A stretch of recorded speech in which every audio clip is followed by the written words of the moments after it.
Welcome to Heard Online, a series in which we take a critical look at articles and other material that we find online about sleep. And things are going to be a little bit different today because there are, in fact, some helpful things, some really amazing things we can find online, such as the article that we're going to take a look at today. And I want to share a little quick story about this article and this author. Three times I've had someone send me an excerpt from an article or an article itself and said, Daniel, I think you'll like this. And I've read a little bit and I've been like, wow, this is really good. And all these three times, it's been the same article from the same author, and that is Nick Wignall. And it's just, I mean, that kind of blows my mind. Like, it was literally the three times that I found something I was like, oh, this is so true. It was the same author, Nick Wignall, who has been a guest a long time ago in Talking Insomnia, but you can find his two appearances in the Talking Insomnia playlist. But yeah, without further ado, let's look at, I think, my favorite of his articles, which is this one. The title is Trying to Sleep is an Oxymoron. And we'll take a critical look at it, but I'll say right away that I have very little criticism. And the one criticism I have, I will sort of critique my own criticism there. Okay, you'll understand that in a second if it sounded cryptical. So anyway, this is from Nick Wignall's own website, and I'll link to the article, of course, in the description. And the title is Trying to Sleep is an Oxymoron. This is from 2019. And he starts off by saying, if you interviewed the 100 greatest sleepers in the world and asked them about their sleep, the most striking thing you'd notice is this. Great sleepers don't try to sleep. In fact, they don't even spend much time thinking about sleep, which means all these great sleepers would probably make for some pretty boring interviews. And I think he makes a great point there. Like, imagine, bringing people who had no struggle sleeping, ask them, what do you do? What do you think about? How do you prepare for it? And, the answer would always be the same. It would be like, I don't know. I'm not sure. I don't know. So he makes a good point about this would make for some really boring interviews. True. And now my one sort of critique here, and Nick, if you hear this, I love you, and you'll see that I'm going to critique my own critique here, is that, when we say the 100 greatest sleepers, that in itself sort of is an oxymoron. Because Nick is making a case here that we cannot try to sleep because sleeping is not something we can do. So in a way, you cannot actually be a great sleeper or a poor sleeper. It's sort of like saying I'm a great breather or a poor breather. So that, but when we hear like great sleeper, it can lead us to become self-critical and think like, oh my gosh, I'm a terrible sleeper. I'm not a good sleeper, et cetera, et cetera. So I think if I'd written this, I've probably written something along the lines of, if we'd interviewed 100 people who don't struggle at all with sleep. But here comes my critique of myself, which is that sometimes when you use that language that I try to use, it can kind of, the point you're trying to make cannot be so clear. So I very much understand the language Nick uses here as well. So let's go ahead. So we made the first point here. And then Nick says, on the other hand, if you took the 100 worst insomniacs in the world and interview them about their sleep, you'd quickly see this. Insomniacs try really, really hard to sleep. They're always researching the latest sleep tips and strategies in an effort to find the perfect combination of hacks and medications to knock them out for the night. After interviewing these two groups of sleepers, your broad conclusion will be that great sleepers don't spend much time and energy on sleep, whereas terrible sleepers are obsessed with it.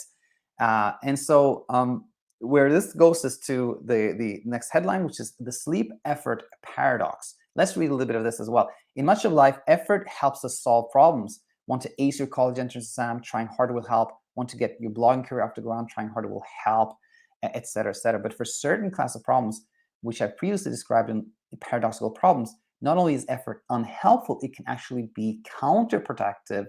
And so you can see here that Nick actually has a little ecosystem of teachings. And so I think you can learn a whole lot by clicking here, for example, on paradoxical problems, other things that become more difficult as we try to, control them. And I bet he talks about emotions there.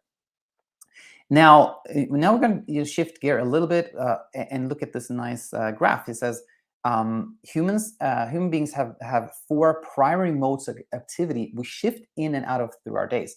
And as we can see here, the blue range is sleep, ranging from like deep sleep to like dozing off here, and the green range is like relaxed.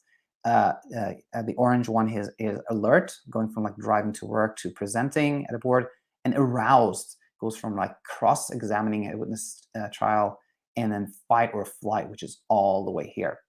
And he says that like gears in a car, each mode activity has its place. Sleep helps us recover and learn. Relaxation is for conserving energy. Alertness allows us to accomplish everyday things, while arousal is useful as a turbo mode to help us manage extreme challenges and dangers. Very nicely put, very self-explanatory here. But then he says, but there's an interesting quirk in the system. While we can very quickly go from relaxation or even sleep into alertness or arousal, moving the other direction on the spectrum takes time and is done sequentially. Notably, you can't go directly from arousal and alertness into sleep. You must pass through relaxation first. And I think it makes a very interesting point. And when we think about it, it's very logical, right? That we can go from completely like, we're completely asleep, but then the fire alarm goes off, and then we have to be like hyper aroused right away because it's a safety thing. So we can go from asleep to hyper aroused right away, but we can't go the other direction in that like immediately, right? And that also makes sense because if we're hyper aroused, really scared, it's natural that we stay scared a little bit, right? We make sure that there's nothing that's scary here, like there's nothing dangerous, right? And then we can sort of transition back into relaxation and sleep as well. And now, what the question often becomes here then is, okay, I understand this, but how can I become relaxed so I can then sleep? Of course, it becomes a natural problem. And again, we have the paradox here, because the more you try to sleep, the more you're awake. The more you try to make yourself relaxed, the more alert you become. The more like all of us, that applies to all of us. So I want to just emphasize one thing before we go to the last topic here. And he says this. Take the common case of waking up in the middle of the night and not being able to fall back asleep. If you conceptualize this state of affairs as a problem to be solved, why haven't I fallen back asleep yet? Is something wrong? Did I eat too late? How will my big presentation to the board go if I only get 6 hours of sleep? You're essentially telling your brain to upshift into work mode. So ironically, this upshifting only leads further away from the activity spectrum, from relaxation, and certainly from sleep. So this illustrates again how paradoxically, the more we try to sleep, the more awake we become. And again, the more we try to become relaxed, the more alert we become, which also leads us to like that we sort of see the answer there too, which is that if we have these thoughts, which often happen automatically, and we try to stop them, it's like if you have the thought, why haven't I fallen back asleep yet? And then you realize, oh no, this thought is what makes me alert. How can I stop this thought? We're engaged in a struggle. So it's really all about letting things be and letting things go. So when you wake up at night and this thought happens, why haven't I fallen asleep again? Why haven't I fallen asleep? Why can't I fall asleep again? Then the answer really becomes to just see the thought, observe it, and be like, aha, I know where this comes from. This comes from my brain trying to keep me safe. My problem-solving brain is trying to help me, but in reality, there's no problem here to be solved. Deploying that awareness and being more of an observer is really what helps. And so he talks a little bit about this sleep effort paradox. And now to the last part, where he says, we need a cultural mind shift around sleep. Increasingly, we're all bombarded with advice, tips, suggestions, PSAS, and even tweets from Arianna Huffington about the importance of sleep. And while the intent behind all this pro-sleep messaging is undoubtedly well-intentioned, I believe it's creating a society of insomniacs, armed with everything from sleep trackers, blue light blockers, to ambient and sleep hygiene checklists. We're all trying harder than ever to get a good night's sleep. Unfortunately, all this expert information we consume, money we spend, and effort we expend attempting to sleep better hasn't seemed to help much. And I will conclude there. And I just want to say that I think this article has so much wisdom in it. I think there's so much more to learn from Nick Wigmore, so definitely check out his work. And maybe we'll have him as a guest again in the channel. I should invite him.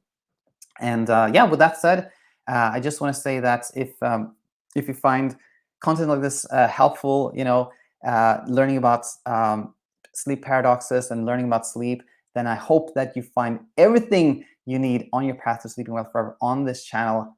However, if you don't want to wait, if you want some support and guidance along the way, then head over to our website, and we would love to get a chance to help you arrive at a place where sleep happens without any effort. All right. So with that said, thanks so much for being here. Thanks for all the support, and see you soon. Bye-bye.